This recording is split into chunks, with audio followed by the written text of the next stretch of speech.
젖은 옷은 갈아입으셔야 해요. 이러다간 정말 큰일 납니다. 폭우가 산장의 창문을 거세게 두드리는 가운데 한 낯선 남자가 진심으로 걱정스러운 얼굴로 말했습니다. 저는 온몸이 흠뻑 젖은 채 뼛속까지 스미는 추위에 사시나무처럼 떨고 있었죠. 네, 무슨 말씀이세요? 체온이 더 떨어지기 전에 서두르세요. 이 상태로 젖은 옷을 계속 입고 있는 건 정말 위험합니다.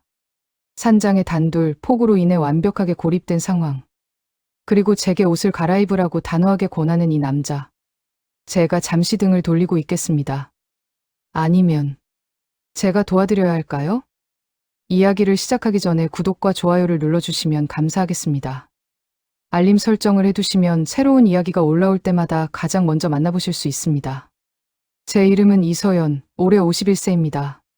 3년 전 제 삶의 전부였던 남편을 먼저 보내고 혼자 살고 있죠. 오늘 아침 남편의 3주기가 지난 후에도 좀처럼 떨쳐내지지 않는 답답한 마음을 털어내려 무작정 산을 찾았습니다. 인천에서 평범하게 살아가는 조금은 외로운 여자예요. 오전 10시쯤 등산로 입구에 도착했습니다. 주말인데도 등산객이 많지 않았어요. 아마 오후 늦게 비가 온다는 예보 때문이었나 봅니다. 하지만 저는 그 예보를 대수롭지 않게 여겼습니다. 1시간 정도 산을 올랐을 때 갑자기 하늘이 어두워지기 시작했어요. 먹구름이 순식간에 몰려오더니 예보와 달리 너무 일찍 비가 시작된 겁니다. 서둘러 내려가려는데 등 뒤에서 목소리가 들렸죠. 혹시 비 피할 곳을 찾으시나요? 여기서 20분만 더 올라가면 산장이 하나 있습니다. 50대 후반으로 보이는 남자였습니다. 키가 크고 등산복을 단정하게 갖춰 입은 건강해 보이는 인상이었죠. 빗방울이 하나둘 떨어지기 시작했고 제게 다른 선택지는 없었습니다. 우리는 20분을 서둘러 함께 올랐습니다. 하지만 20분은커녕 5분도 안 되어 순식간에 폭우가 쏟아졌고 제 옷은 속까지 완전히 젖어버렸습니다. 저 멀리 작은 산장이 보였습니다. 문을 열고 안으로 들어서는 순간 거센 바람과 함께 문이 쾅 하고 닫히더니 둔탁한 소리와 함께 문고리가 바닥으로 떨어져 버렸습니다. 이런, 문이 열리지 않네요. 고장이 난 것 같습니다. 꼼짝없이 갇혀버렸죠. 이 낯선 남자와 단둘이서요. 우선 진정하세요. 내일 아침이면 관리인이 순찰을 돌 겁니다. 내일 아침까지요? 이 젖은 모습 그대로요? 추위가 뼛속까지 스며드는 것 같았습니다. 입술이 파랗게 변하고 이가 저절로 딱딱 부딪혔죠. 그때 그가 말했습니다. 젖은 옷은 갈아입으셔야 합니다. 지금 당장이요. 저는 떨리는 손으로 재킷에 지퍼를 내렸습니다. 50평생 남편 외의 남자 앞에서 옷을 벗는다는 건 상상도 해본 적 없는 일이었습니다. 하지만 이성적으로 판단해야 했습니다. 이건 생존의 문제였습니다. 남자는 약속대로 벽을 보고 굳건히 서 있었죠. 하지만 그 침묵이 오히려 더 어색하게 느껴졌습니다. 그의 존재감이 등 뒤에서 고스란히 느껴졌거든요. 재킷을 벗고 젖어서 몸에 진공처럼 딱 달라붙은 상의를 벗으려 애썼습니다. 젖은 천이 피부에서 좀처럼 떨어지지 않았죠. 괜찮으세요? 네네. 괜찮아요. 새빨간 거짓말이었습니다. 하나도 괜찮지 않았죠. 속옷마저 흠뻑 젖어 차가운 감촉으로 몸에 감겨 있었습니다. 이것까지 벗어야 하나? 낯선 남자 앞에서 망설여졌습니다. 손을 등 뒤로 가져갔지만 손이 너무 떨려 후크가 풀리지 않았습니다.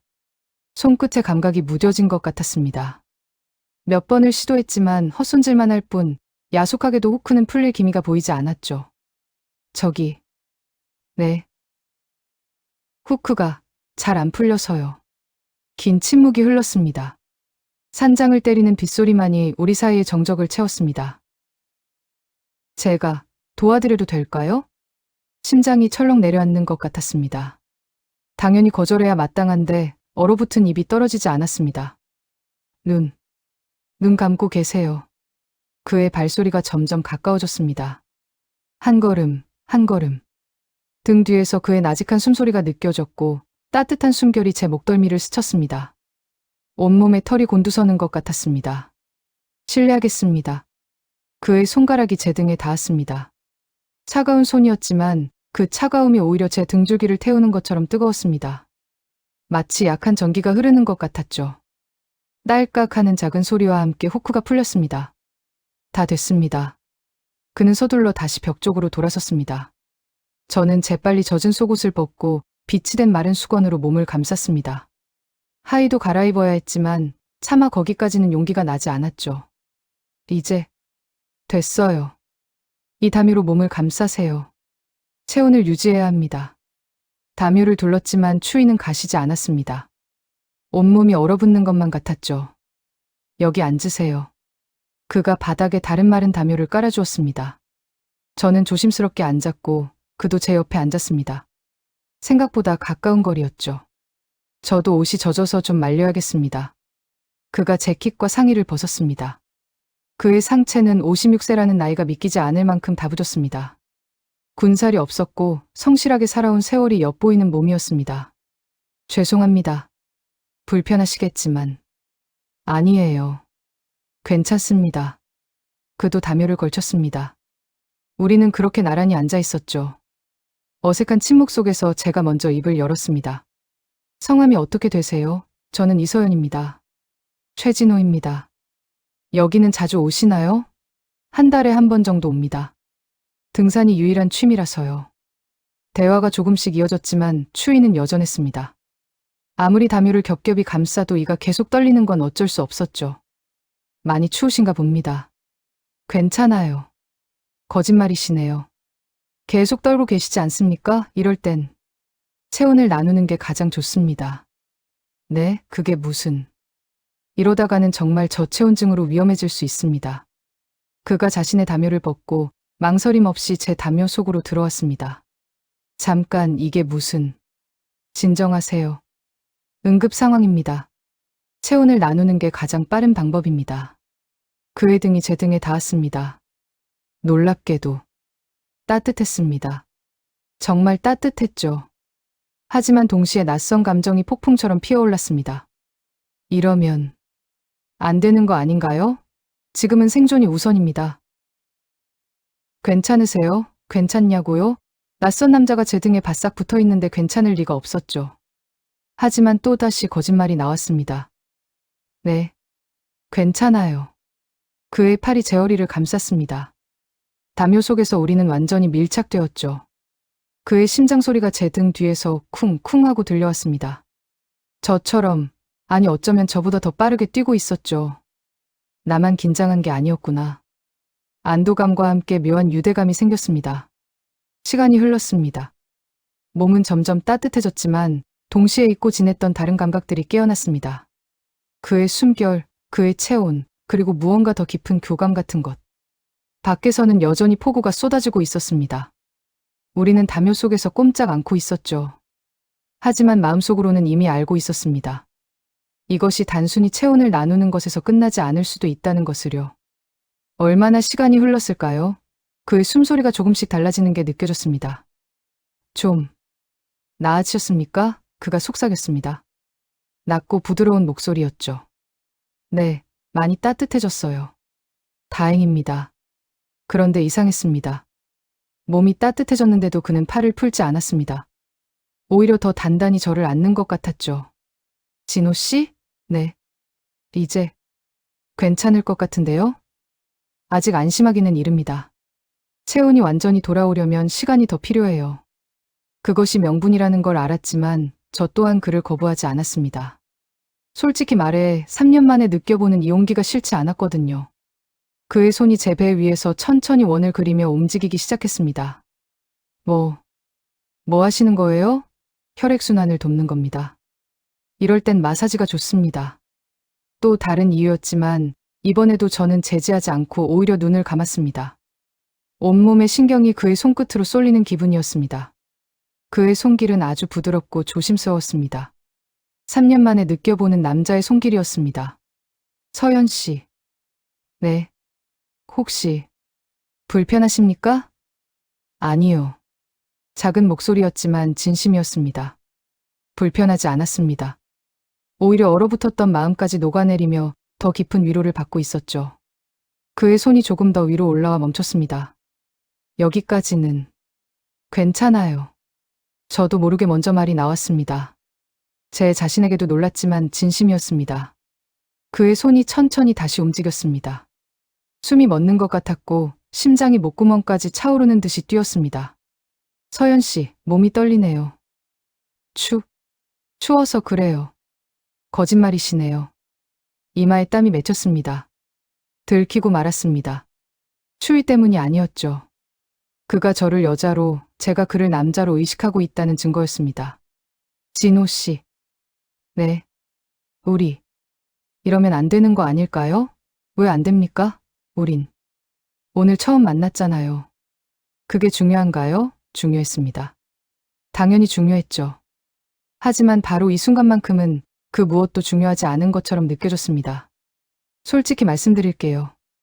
그가 말했습니다. 저도 혼자입니다. 5년 됐어요. 아내가 병으로 먼저 떠났습니다. 아, 죄송해요. 괜찮습니다. 혼자인 삶이 익숙해질 법도 한데 그렇지가 않더군요. 우리는 닮아 있었습니다. 둘 다 혼자였고 둘 다 깊은 외로움을 안고 살아가고 있었죠. 서연 씨는요? 3년 전에 사고였어요. 힘드셨겠군요. 그의 손이 담요 속에서 제 손을 감쌌습니다. 따뜻했습니다. 혼자인 게 참 외롭더라고요. 맞아요. 특히 밤이 되면 그 말에 가슴이 뜨거워졌습니다. 어떤 의미인지 혼자인 사람만이 알 수 있었으니까요. 그가 제 머리카락을 귀 뒤로 넘겨주었습니다. 서연 씨. 네. 돌아봐도 되겠습니까? 심장이 세차게 뛰었습니다. 돌아보면 어떻게 될까요? 그 얼굴을 마주 보면, 지금이 아니면 다시는 기회가 없을 것 같습니다. 맞는 말이었습니다. 내일 아침이면 구조대가 올 것이고 우리는 각자의 삶으로 돌아가겠죠. 다시는 못 볼 수도 있었습니다. 저는 천천히 몸을 돌려 그와 마주 보았습니다. 숨결이 닿을 만큼 가까운 거리였습니다. 서연 씨. 그의 눈빛은 뜨거웠습니다. 떨리는 손으로 제 뺨을 어루만지며 말했습니다. 아름다우세요. 이 나이에. 무슨. 정말입니다. 지금 이 순간 가장 아름다우세요. 그가 천천히 얼굴을 가까이 했고 저는 조용히 눈을 감았습니다. 그리고 그의 입술을 느꼈습니다. 3년 만의 입맞춤이었습니다. 설렘이라는 말로는 부족한 얼어붙었던 심장이 다시 뛰는 듯한 가슴 벅찬 감정이 밀려왔습니다. 그 밤 산장에서 우리는 잃어버렸던 삶의 온기를 되찾았습니다. 말보다 더 깊은 대화를 나누며 서로의 상처를 보듬고 외로움을 달래주었죠. 그것은 단순한 하룻밤의 일탈이 아니라 멈춰있던 두 사람의 마음에 다시 온기를 불어넣는 소중한 시간이었습니다. 다음 날 아침 비는 그쳤고 우리는 구조대의 도움으로 산을 내려왔습니다. 어색한 침묵 속에서 헤어지기 전 우리는 약속이나 한 듯 서로의 연락처를 교환했습니다. 2주 후 우리는 수원역 근처의 한 카페에서 다시 만났습니다. 그날 산장에서 못다한 이야기를 나누며 우리는 서로에게 꼭 필요한 존재임을 다시 한번 확인했습니다. 그 후로 6개월이 흘렀습니다. 우리는 2주에 한 번씩 꾸준히 만났습니다. 만날수록 서로에 대한 감정은 깊어졌고 어느 날 저녁 식사를 하던 중 진우 씨가 조심스럽게 물었습니다. 서연 씨, 혹시 앞으로의 날들을 함께 보내는 것에 대해 생각해 본 적 있으세요? 저는 깜짝 놀랐지만 싫지 않았습니다. 오히려 가슴이 뛰었죠. 조금. 갑작스럽긴 하지만 생각해 볼게요. 나쁘지 않은 것 같아요. 그날 밤 집에 돌아와 거울을 보았습니다. 6개월 전 남편을 잃은 그늘에 잠겨있던 제 얼굴이 아니었습니다. 한결 밝아진 제 얼굴이 보였습니다. 사랑받는다는 것은 50대의 여자도 이렇게나 변화시킬 수 있는 것이었습니다. 사랑해요. 그날 밤 진우 씨에게서 처음으로 받은 문자였습니다. 저는 망설임 없이 답장을 보냈습니다. 저도 사랑해요. 그날 산장에서의 폭우와 고립, 그리고 낯선 남자와의 만남. 그것이 제 인생을 완전히 바꾸어 놓았습니다. 51살, 모든 것이 끝났다고 생각했던 제게 새로운 시작이 찾아온 것입니다. 여러분도 혹시 기회가 온다면 망설이지 마세요. 나이는 그저 숫자에 불과합니다. 마음이 움직인다면 그 마음을 따라가세요. 인생은 단 한 번뿐이니까요. 우리 모두는 충분히 그리고 마지막 순간까지 사랑받을 자격이 있습니다. 잊지 마세요.